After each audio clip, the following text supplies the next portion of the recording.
and welcome back to Chemistry by Engineer Avi. For today, we will be solving problems related to chemical kinetics. We will cover rate law determination, reaction order, and various calculations related to the topic. Let's start with our first topic, rate law determination. But first, let's have a brief recap on how do we write rate law. If we are given an equation AA plus BB yielding a product of CC, we will write our rate law depending on our reactants. So it would be R is equal to K, A raised to X, B raised to Y. And your X and Y will depend on the situation. If you have an elementary rate law reaction, your X will be equal to your A and Y will be equal to B. But for non-elementary reactions, X and Y will depend upon the situation. First activity, let's write the rate law for the following elementary reactions. So these three, they are not necessarily elementary reactions, but for this example, we will be assuming them as elementary reactions. Now we have your first equation. It's NH4 reacting with NO2 to yield N2 plus H2O. So what will be the rate law? Of course, we write your R is equal to your rate law constant. And then let's write your first reactant raised to its coefficient. But since it's 1, we can leave it as is. Now we will multiply it with your next reactant, which is NO2. So is this the rate law of this equation? Yes, this is it. So how about our next one? So we write R is equal to K H2 multiplied with your I2. And finally, you have your 2NO2 plus O2 yielding 2NO2. So R is equal to K NO raised to 2 multiplied with your O2. Did you get that? Now let's test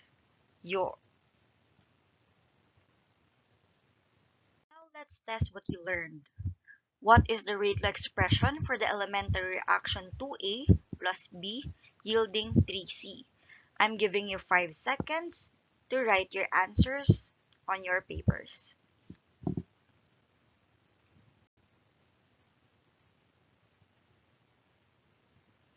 So the answer for this problem is letter B, because your A has a coefficient of 2, so A needs to be raised by a power of 2. Meanwhile, B has a coefficient of 1, therefore it should be raised by a power of 1. Now let's move to our next topic, reaction order. So remember in class, we differentiated 0 from first and second order reaction. Now to test what we learned, let's do this series of activities.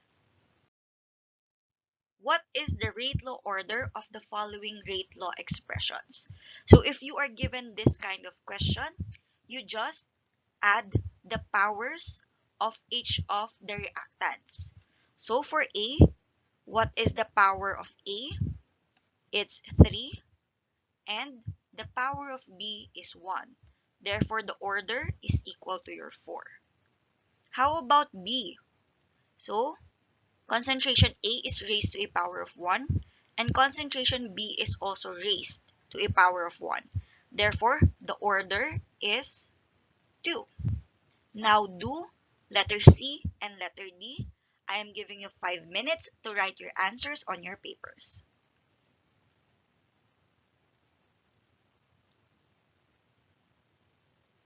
So, what are your answers? Is it 3 and 2? If it is, then you got it right. Let's try a harder example. A series of experiments is performed for a system 2A plus 3B plus C yielding B plus 2E. When the initial concentration of A is doubled, the rate increases by a factor of 4. when the initial concentration of B is doubled, the rate is doubled. Meanwhile, when the initial concentration of C is doubled, there is no effect on rate. So how will we solve for this one? The first step is to write your pseudo rate law reaction. So R is equal to K A raised to X, B raised to Y, and C raised to Z. Since it was not mentioned on the problem that we are dealing with an elementary reaction, you should assume X, Y, and Z as the powers. Now let's look at the first bullet. It says, if the initial concentration of A is doubled, then the rate increases by a factor of 4.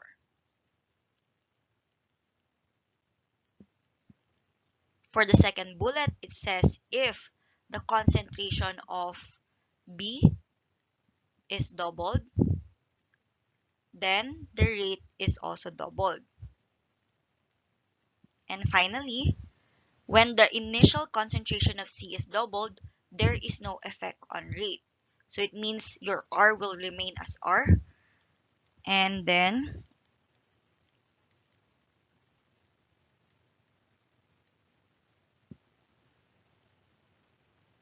there you go.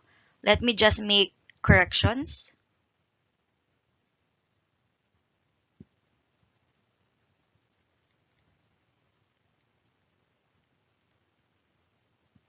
There.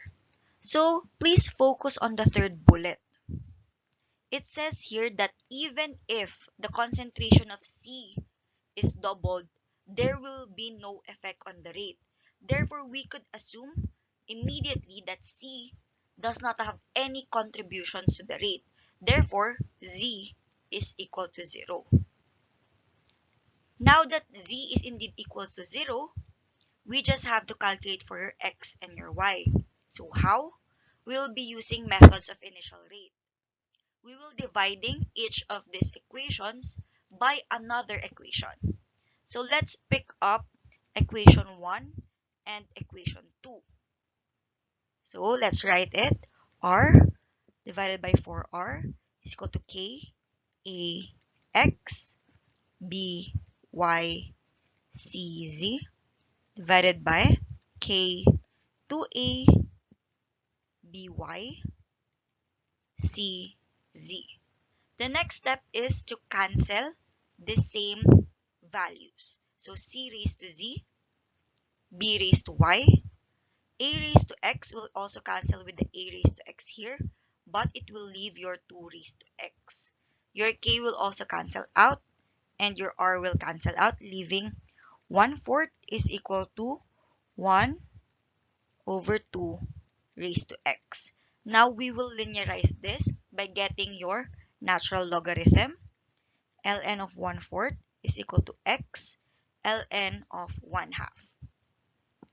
Therefore, to calculate for X, you need to divide Ln of 1/4 by Ln of 1/2. I am giving you 5 seconds to input these values in your calculator. Then give me your answer. So is your answer 2? If it's 2, you got it right. Now we have C and your X. Therefore, we just have to calculate for your Y. This time, we can no longer use the same pair. Hindi na po pwedeng 1 and 2. So let's use possibly 1 and 3. Now that we have here the equation 1 and 3 divided against each other, we can now cancel like terms. R, K, AX, CZ, B raised to Y, and B raised to Y, leaving 1/2 is equal to 1/2 raised to X. Now let's get the natural logarithm.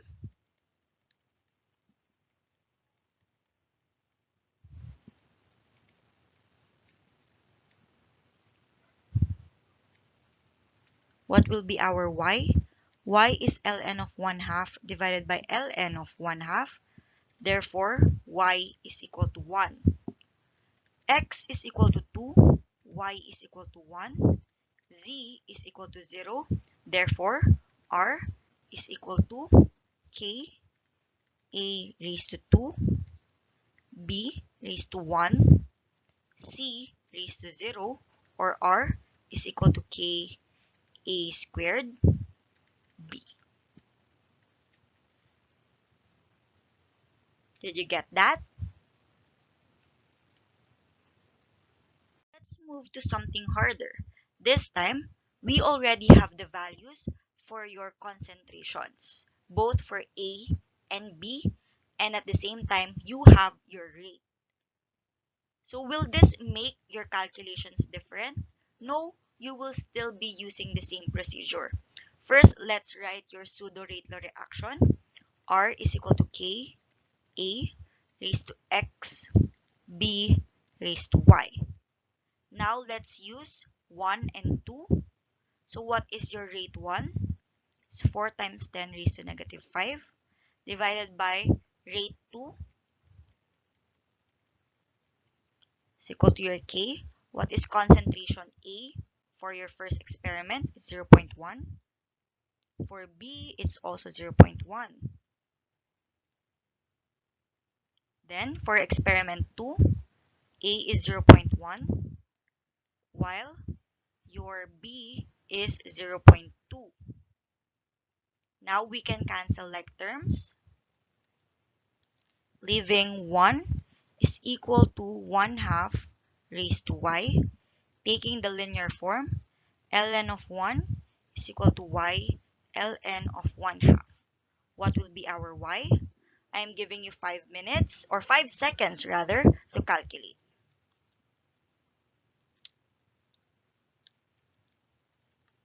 So y is equal to 0.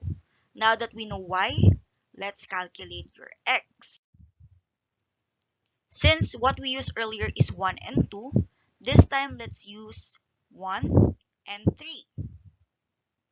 So 4 times 10 raised to negative 5 divided by 16 times 10 raised to negative 5 is equal to k, 0.1. X is the unknown. And then for b, it's raised to y, and your y is 0.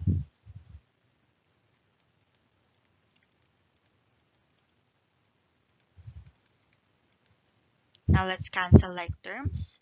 We will be left with 1/4 is equal to 1 half raised to x. Taking its natural logarithm, it's ln of 1/4 is equal to x ln of 1 half. Therefore, x is equal to ln of 1/4 divided by ln of 1 half. What will be our x?